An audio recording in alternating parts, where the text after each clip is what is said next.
नमस्कार दोस्तों, स्वागत है आप सभी का आपके अपने YouTube चैनल ऑब्जेक्टिव सेंटर पर।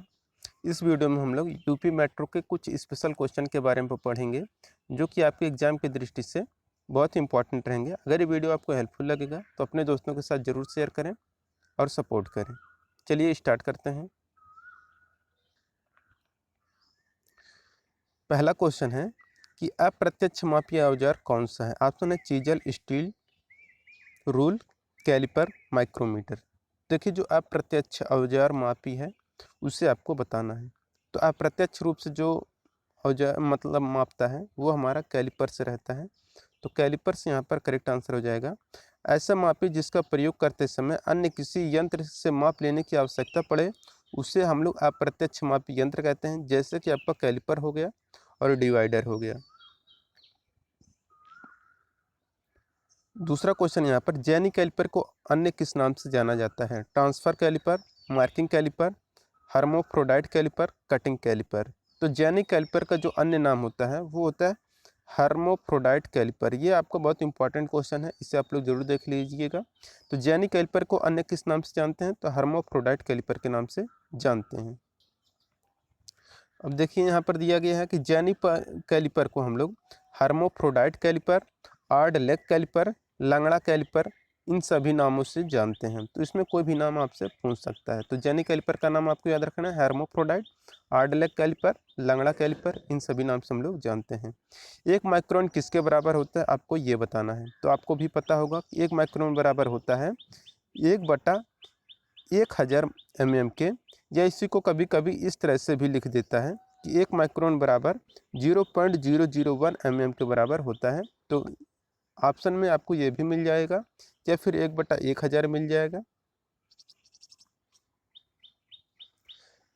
चौथा क्वेश्चन यहाँ पर है कि कॉम्बिनेशन सेट का प्रयोग किस लिए किया जाता है।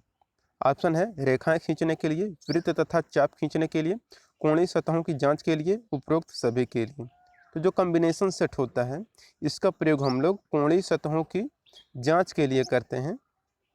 तो यहाँ पर आपका सी आंसर करेक्ट हो जाएगा कि कॉम्बिनेशन सेट का प्रयोग हम लोग कोणीय सतहों की जांच के लिए हम लोग करते हैं, यानी कि एंगल मेजरमेंट में भी हम लोग करते हैं। तो देखिए, कॉम्बिनेशन सेट का प्रयोग एंगल मापने के लिए, मार्किंग करने के लिए, स्क्वायर जॉब का सेंटर निकालने के लिए, इन सभी के लिए हम लोग कॉम्बिनेशन सेट का प्रयोग करते हैं। सेंटर पंच का पॉइंट एंगल कितना होता है। 45 डिग्री, 90 डिग्री, 60 डिग्री, 120 डिग्री। तो देखिए, जो सेंटर पंच होता है इसका जो पॉइंट एंगल होता है ये रहता है 90 डिग्री। तो सेंटर पंच का पॉइंट एंगल 90 डिग्री होता है। यहाँ पर इसका बी आंसर करेक्ट हो जाएगा। सेंटर पंच जो होता है यह 4 mm से लेकर 12 mm तक मोटा होता है और यह लगभग 125 मीटर लंबा होता है। इसके आगे का कुछ भाग टेपर होता है तथा पॉइंट एंगल जो होता है वह 90 डिग्री होता है। तो यहाँ पर पॉइंट एंगल पूछा था कि हमारा 90 डिग्री करेक्ट आंसर हो जाएगा। प्रिक पंच का बिंदु एंगल यानी कि पॉइंट एंगल कितना होता है। 45 डिग्री, 30 डिग्री, 90 डिग्री, 15 डिग्री। तो देखिए, जो सेंटर पंच होता है इसका जो पॉइंट एंगल होता है वो तो हमने आपको बताया है 90 डिग्री। और इसके बाद जो प्रिक पंच होता है तो प्रिक पंच का होता है 30 डिग्री। तो प्रिक पंच होता है आपका 30 डिग्री और इसके बाद होता है आपका सेंटर पंच होता है। तो सेंटर पंच होता है आपका 90 डिग्री। तो सेंटर पंच की बात करते हैं यहाँ पर 90 डिग्री, यहाँ पर प्रिक पंच की बात किया है तो 30 डिग्री आपका करेक्ट आंसर हो जाएगा। तो प्रिक पंच का फाइन मार्किंग के लिए प्रयोग किया जाता है तथा यह नरम धातुओं पर मार्किंग के लिए अधिक प्रयोग में लाया जाता है, जैसे तांबे, एल्युमिनियम, पीतल आदि। प्रिक पंच का पॉइंट एंगल 30 डिग्री होता है। अब यहाँ पर 7वां क्वेश्चन है कि वी ब्लॉक जो होता है उसमें वी खांचा जो होता है यानी कि वी ग्रू होता है उसका एंगल कितना डिग्री होता है। 45 डिग्री, 60 डिग्री, 90 डिग्री, 120 डिग्री। तो देखिए, जो वी ब्लॉक में वी ग्रू होता है उसका एंगल जो होता है वह 90 डिग्री होता है। तो यहाँ पर इसका सी आंसर करेक्ट हो जाएगा। वी ब्लॉक ए तथा बी ग्रेड में मिलते हैं। ए ग्रेड के वी ब्लॉक अति परिशुद्ध तथा उच्चतम स्टील के हार्ड व ग्राइंड किए जाते हैं। आमतौर पर यह 100 mm लंबाई तक मिलते हैं। बी ग्रेड के वी ब्लॉक ग्रेड ए की अपेक्षा कम परिशुद्ध होते हैं।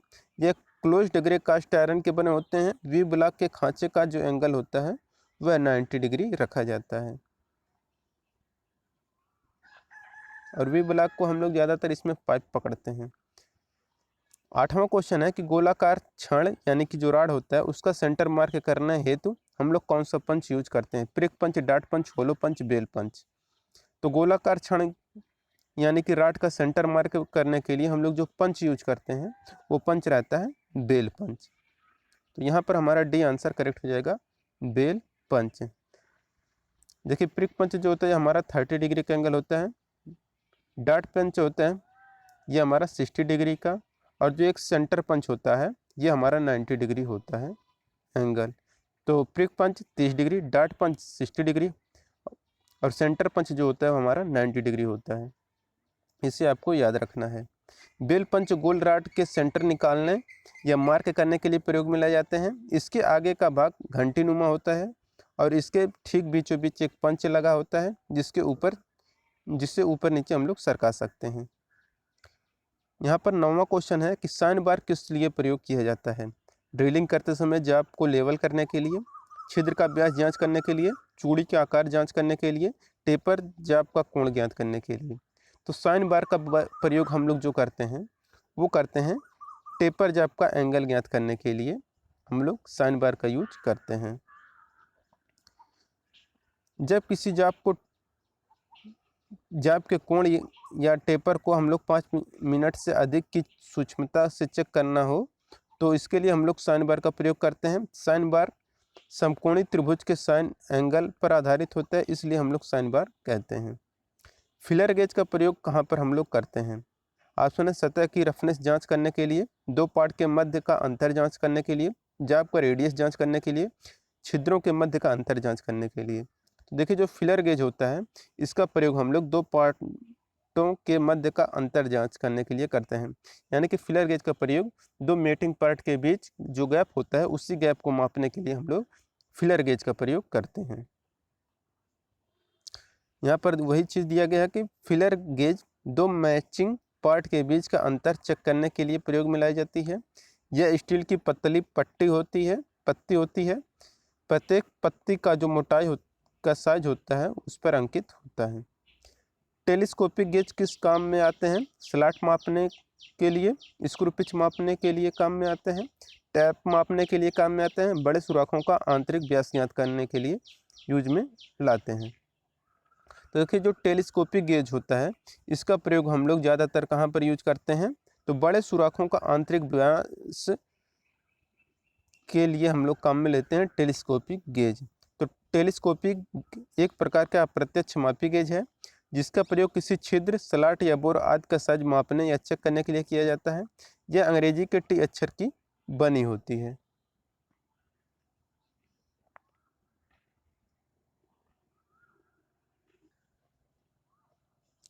12 नंबर क्वेश्चन है कि स्पिरिट लेवल द्वारा किस जाप की जांच की जाती है? कोण, सेंटर, समतलता, चक द्वारा पकड़ा गया जाप। तो स्पिरिट लेवल द्वारा जिस जाप की जांच की जाती है वो रहता है हमारा समतलता। तो स्पिरिट लेवल का प्रयोग आधार सतह तथा लंबवत सतह का 90 डिग्री पर जांच करने के लिए करते हैं। तो 12 का यहाँ पर सी आंसर करेक्ट हो जाएगा, समतलता।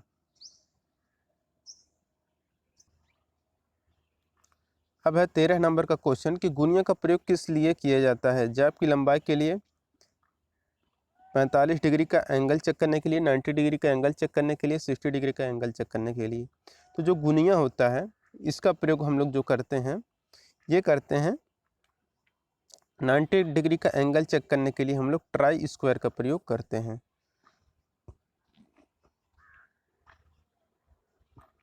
गुनिया चेकिंग तथा मार्किंग वाला औजार होता है। इसका प्रयोग किसी जाप के साथ वाली भुजाओं का समकोण यानी कि एंगल 90 डिग्री पर सतह का सीधापन जांचने के लिए करते हैं। गुनिया का दो भाग होता है, स्टॉक या बीम, दूसरा होता है आपका ब्लेड। एंगल प्लेट का माप कैसे किया जाता है? लंबाई, चौड़ाई और ऊंचाई से, वजन से, माप के नंबर से, केवल लंबाई से। तो एंगल प्लेट का जो माप हम लोग करते हैं यह लंबाई गुणे चौड़ाई गुणे ऊंचाई से करते हैं। तो एंगल प्लेट कास्ट आयरन या कास्ट स्टील के बने होते हैं। इसकी दोनों भुजाएं तथा साइड के किनारे समकोण पर परिशुद्ध मशीन किए जाते हैं।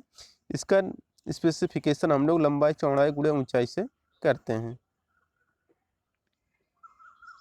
15 नंबर क्वेश्चन है कि माइक्रोमीटर का वृत्तीय पैमाना किस पर अंकित रहता है? थिम्बल पर, बैरल पर, स्पिंडल पर, रैचेट पर। तो माइक्रोमीटर का जो वृत्तीय पैमाना यानी कि सर्कुलर स्केल होता है, यह अंकित रहता है थिम्बल पर। तो ये आंसर यहाँ पर इसका करेक्ट हो जाएगा। माइक्रोमीटर का सूक्ष्म माप एक सूक्ष्ममापी यंत्र है। माइक्रोमीटर स्क्रू थ्रेड की पिच के सिद्धांत पर बनाया जाता है, जो नट और बोल्ट की तरह कार्य करता है, इसलिए स्क्रू गेज के नाम से जाना जाता है। माइक्रोमीटर के थिम्बल पर वृत्तीय पैमाना या सर्कुलर स्केल अंकित रहता है। थिम्बल स्टील की एक ट्यूब होती है। थिम्बल को घुमाने से स्पिंडल भी आगे पीछे घूमता है। श्रिंक रूल का प्रयोग कहाँ पर किया जाता है? चाबी घाट यानी कि कीवे को बनाने के लिए, डाई बनाने के लिए, पैटर्न बनाने के लिए, उपरोक्त सभी के लिए। तो जो श्रिंक रूल होता है, इसका प्रयोग हम लोग पैटर्न बनाने के लिए यूज करते हैं। तो यहाँ पर इसका सी आंसर करेक्ट हो जाएगा कि श्रिंक रूल हम लोग पैटर्न बनाने के लिए यूज करते हैं। श्रिंक रूल देखने में मानक रूल की तरह होता है। इस पर इंच व सेंटीमीटर तथा इसके भागों के निश्चित निशान अंकित होते हैं। 17 नंबर क्वेश्चन है कि सूक्ष्म मापन में दो स्लिप गेज को परस्पर जोड़ा जाता है, स्लाइडिंग से, रिंगिंग द्वारा, अडेजन द्वारा, स्लिपिंग द्वारा। तो सूक्ष्म मापन में दो स्लिप गेज को हम लोग जो परस्पर जोड़ते हैं, ये रिंगिंग द्वारा जोड़ते हैं।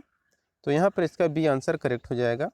स्लिप गेज को हम लोग जॉनसन गेज या ब्लॉक या वेब गेज सेट भी कहते हैं। तो ये आपको नाम याद रखना है कि स्लिप गेज को हम लोग जॉनसन गेज ब्लॉक या वेब गेज सेट भी कहते हैं। स्लिप गेज आयताकार आकार के ठोस ब्लॉक होता है। स्लिप गेज के प्रत्येक सतह को लैप करके बहुत ही अधिक फिनिशिंग प्राप्त की जाती है। इससे इनकी फिनिश सतहों को यदि एक दूसरे पर घिसे तो यह आपस में जुड़ जाए। यह विधि जो होती है हमारा रिंगिंग मेथड कहलाता है। इसलिए दो ब्लॉक को जोड़ने से पहले इसे अच्छी तरह से साफ कर लेना चाहिए। वायर गेज किस काम में आता है? ये बहुत इंपॉर्टेंट क्वेश्चन है और ये हो सके तो आपके एग्जाम में बहुत ही इंपॉर्टेंट क्वेश्चन बनकर आएगा। तो आप इस क्वेश्चन को जरूर याद कर लें कि वायर गेज किस काम में आता है। तो वायर गेज का प्रयोग हम लोग तार की मोटाई को ज्ञात करने के लिए करते हैं। तो यहाँ पर आपका हो जाएगा तार की मोटाई ज्ञात करने के लिए हम लोग यूज करते हैं वायर गेज का।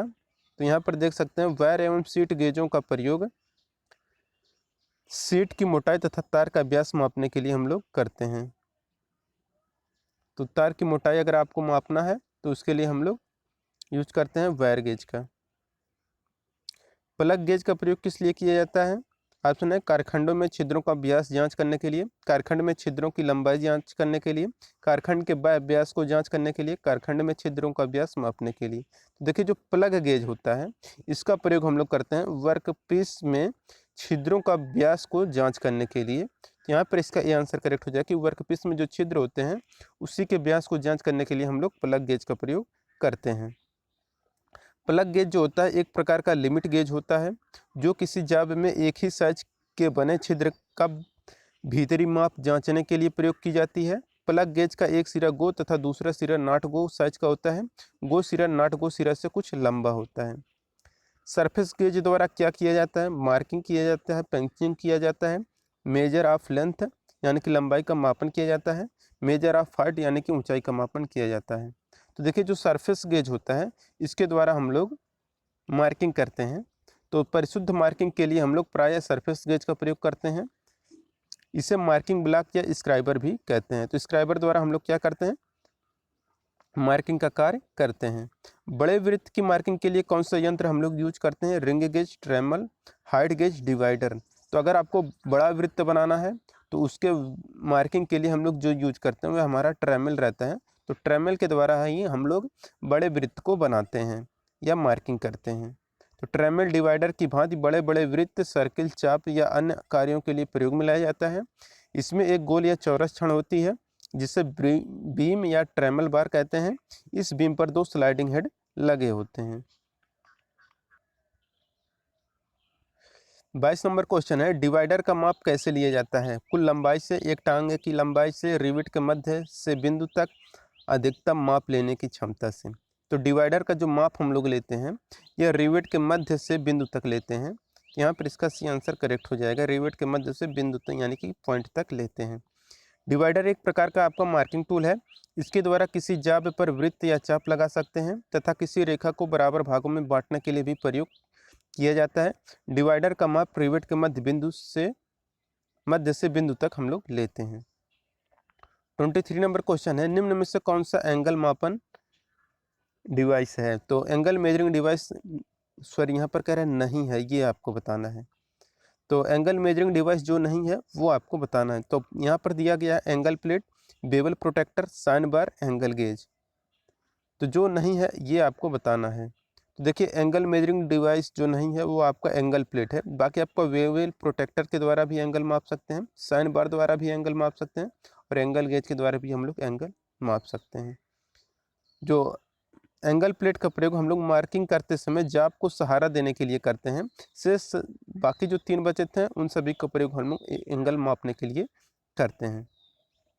डिवाइडर्स किस धातु के बनाए जाते हैं? हाई स्पीड स्टील के, हाई कार्बन स्टील का, टंगस्टन का, कास्ट आयरन का। तो जो डिवाइडर होता है यह बनाया जाता है हाई कार्बन स्टील का। तो यहाँ पर इसका बी आंसर करेक्ट हो जाएगा, हाई कार्बन स्टील का। डिवाइडर एक प्रकार का मार्किंग टूल है। इसकी दोनों टांगें सीधी व स्क्रैबर की भांति नोकदार होती हैं। ये प्रायः हाई कार्बन स्टील तथा माइल्ड स्टील के बनाए जाते हैं। इसके पॉइंट को हार्ड तथा टेम्पर कर दिया जाता है। ऑटोकोलिमेटर का प्रयोग कहाँ पर किया जाता है? सीधा माप, समतल माप, कोणीय माप, समानांतर माप। तो ऑटोकोलिमेटर का प्रयोग जो हम लोग करते हैं इसका प्रयोग हम लोग करते हैं एंगल मेजरमेंट में। तो यहाँ पर इसका सी आंसर करेक्ट हो जाएगा। तो ऑटोकोलिमेटर का प्रयोग कोणीय माप मापने के लिए किया जाता है, जबकि अंतराल की मोटाई जांच करने के लिए फिलर गेज का प्रयोग किया जाता है। कोणीय सतहों की जांच के लिए कॉम्बिनेशन सेट का प्रयोग किया जाता है। दोस्तों अगर आप लोग और भी वीडियो देखना चाहते हैं तो हमने एक प्लेलिस्ट दे दिया है, प्लेलिस्ट का लिंक डिस्क्रिप्शन बॉक्स में। तो उस लिंक पर क्लिक करके आप चैप्टर वाइज बहुत सारे वीडियो देख सकते हैं, जहां पर आपको कम से कम 25 या 30 चैप्टर का आपका वीडियो वो है, आपको चैप्टर वाइज वहाँ पर दिया गया है। तो आप लोग उसे ज़रूर देख लें, लिंक आपको डिस्क्रिप्शन बॉक्स में दिया गया है। क्योंकि जो आपका एग्ज़ाम होने वाला है उसमें अभी कम से कम 4 या 5 दिन का समय है, 3 या 4 दिन का समझ लीजिए, ज़्यादा समय नहीं है। 17 को आपका एग्ज़ाम है यूपीएमआरसी का। तो इतना जल्दी सारा वीडियो हम पढ़ा नहीं सकते हैं। तो हमारा कुछ पुराना वीडियो है जिसका लिंक हमने आपको डिस्क्रिप्शन बॉक्स में दिया है, वहाँ पर आप अपना सारा का सारा क्वेश्चन चैप्टर वाइज देख सकते हैं, जो कि आपके एग्जाम की दृष्टि से बहुत ही महत्वपूर्ण साबित होंगे। और अगर आप लोग जीके जीएस पढ़ना चाहते हैं तो आप हमारे ऑब्जेक्टिव जीके चैनल को जरूर सब्सक्राइब कर लें, लिंक आपको डिस्क्रिप्शन बॉक्स में दिया गया है। आप बेहतर तैयारी करें। और आपको बता दें, आप सिर्फ इस वीडियो के भरोसे ना रहें, आप अपने किताब से भी पढ़ते रहें, क्योंकि एग्ज़ाम में सारे के सारे क्वेश्चन जो आएंगे वो आपको एक ही जगह से नहीं आएंगे। चाहे वो आप कोई भी किताब ले लें, सारे के सारे क्वेश्चन उस बुक से नहीं आएंगे। मेरे पढ़ाए गए सारे वीडियो से सारे क्वेश्चन नहीं आएंगे, बस कुछ ही आएंगे। तो इसलिए अब जहाँ से आपको क्वेश्चन मिले आप वहाँ से पढ़ते रहें, कुछ किताब से, कुछ यूट्यूब से, कोई इधर से, कोई उधर से, जहाँ से भी आपको क्वेश्चन मिले आप उसे ज़रूर देखते रहें। तो मिलेंगे नेक्स्ट वीडियो में। Thank you.